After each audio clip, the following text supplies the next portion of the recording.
What's the matter, son? Getting to be too much for you in there? Oh, I'm sorry. I didn't mean to startle you. No, it's all right. If I thought, I would have brought you one. Oh, well, I appreciate that, but... Oh. It's hard to move in there. Everybody's got a plate in his hand. It's a little unnerving. People offering condolences around a mouthful of cabbage roll. Oh, Aunt Agnes's recipe? Oh, yeah. Oh, a face that could stop a clock, but that moment could make a mean cabbage roll. Uncle Pete saw something in her. Yeah, her father's car dealership. What is it about funerals and food? Yeah, well, my generation's way of dealing with stress. Half had a heart attack, your grandmother made a ham.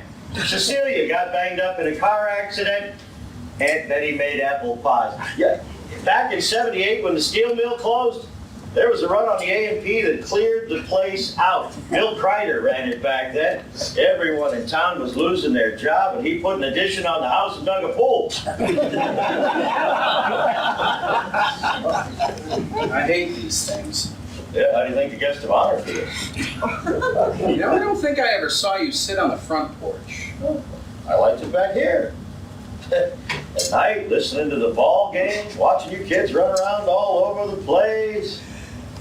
Of course, that was before the fences. Good fences make good neighbors.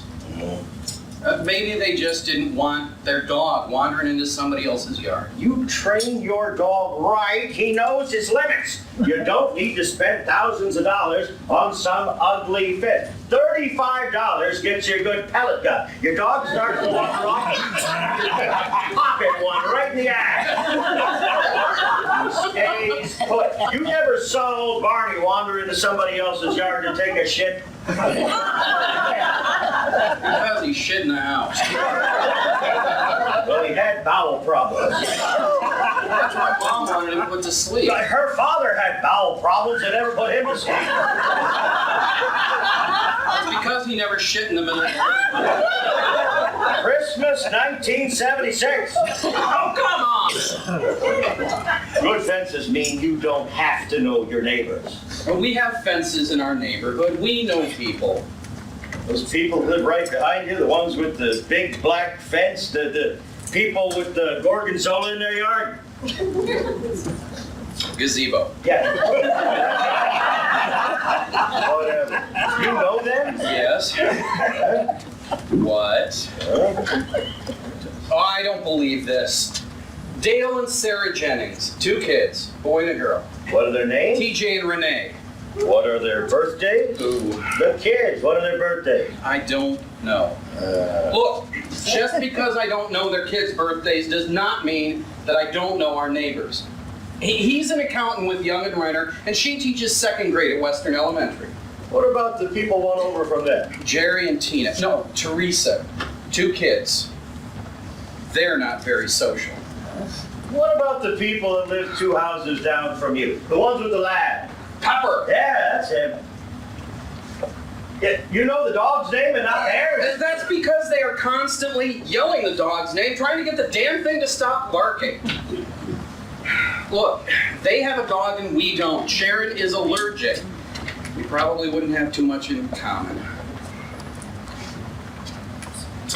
The Sushings, Gail and Stan. Their son, Donald, graduated at the top of his high school class. Went to Pitt, then to med school. Now he's a big orthopedic doctor in the city.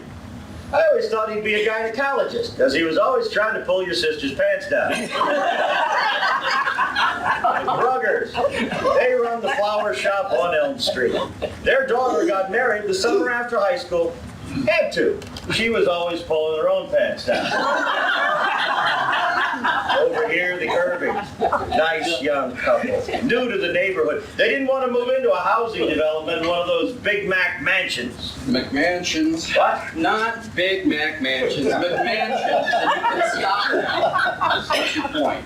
People have walled themselves off from each other. Most people don't even walk outside anymore. They plop their asses down behind wall-sized television sets and interact with life like images instead of living life. It's changed, Dad. It doesn't mean that it's bad or that our lives are any worse than yours. Look, we're social. We just don't socialize. Yeah.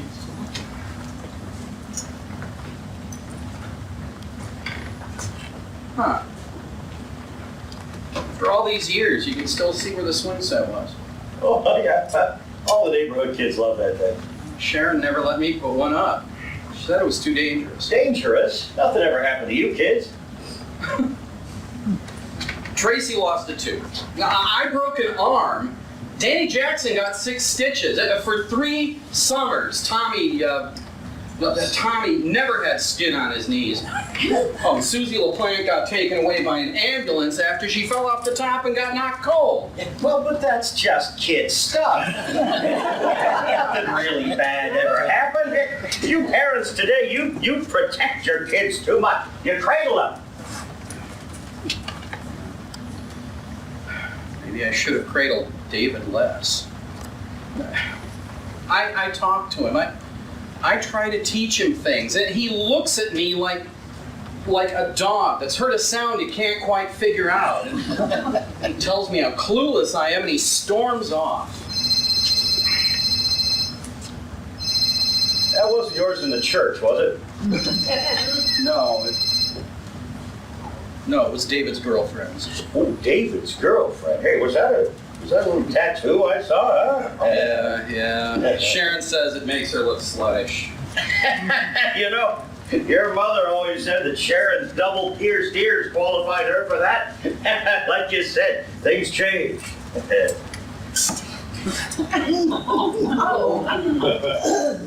I can't remember the last time I saw you in a suit. Well, I didn't have much of a choice.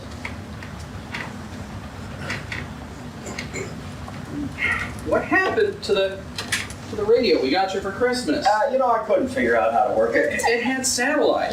I listen to one station. I don't need something just slightly less complicated to operate than the space shuttle to do that. I gave it to your sister's husband. Gary. His name is Gary. I can't keep track of their name. I never thought that the way your sister went through pets would be a foreshadowing of the way she chose her husband. I think this guy could really be the one. Yeah, that's what I said about the Peruvian guinea pig, too.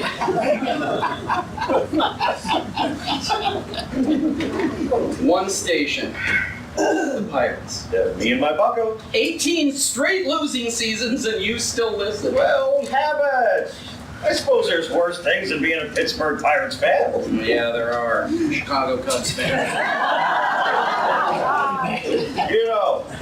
I remember the '79 World Series. You were sitting right there with your head in your hands, blubbering about some girl that gave you your class ring back and broke up with you.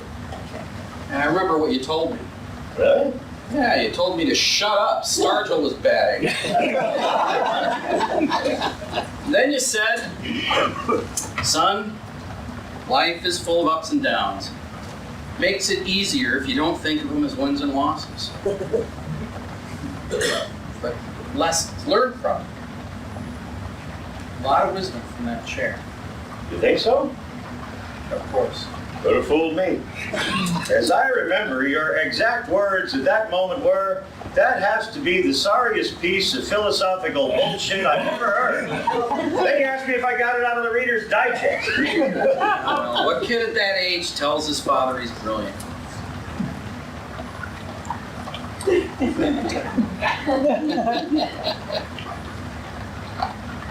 I'm worried about Mom. Oh, she'll be fine. We talked this morning before everyone got there. Maybe you can help me with it then. At times like this, everyone wants something to hang on to. Some words of wisdom.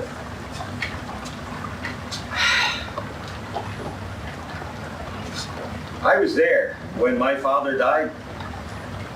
He'd been sick all those years in the mines, got to his lungs. The doctor called me from the hospital, told me he was going, so I drove over. We sat there. He knew. I knew. It's at times like that that everybody expects some big revelation, an epiphany, a culmination of all years of wisdom. And He complained about the hospital jello and asked me to read in the box scores in the Post-Gazette. He died while I was reading the National League West. that was it. It had all been said. There was no great gift to unwrap. He'd already given all he had. Years of conversation. Moments on a fishing boat. Riding in a car. Sitting on the back porch. I don't care how good a writer you are. You're not going to boil that down to a few paragraphs or a one-liner. Goodbye. Nothing. Last thing he said to me, don't forget to play my lottery numbers. Did you? That day and every day since, until Maybe he was telling you not to forget him. each day, when I played those numbers, I couldn't help but think of him. What he taught me. It's that time again. Uncle Bud firing up the accordion for some amazing grace. My mother always hoped he'd find a good polka band. My father always hoped that thing would break. Every time he plays something on that box, it sounds like an elephant with his balls caught in a vice.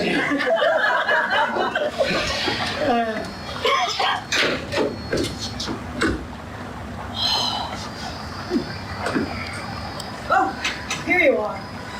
I wondered where you'd gone off to. If you're trying to escape the sound of Bud's accordion, you'll have to fly back to Chicago. No, I just needed a few minutes alone. Mind if I join you? Sure.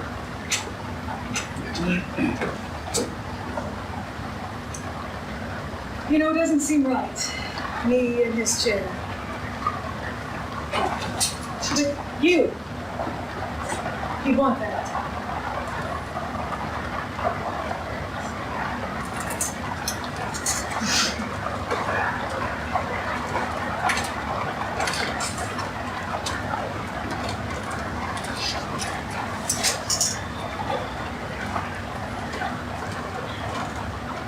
Pretty insightful for a woman with double pierced ears. You should see her tattoo.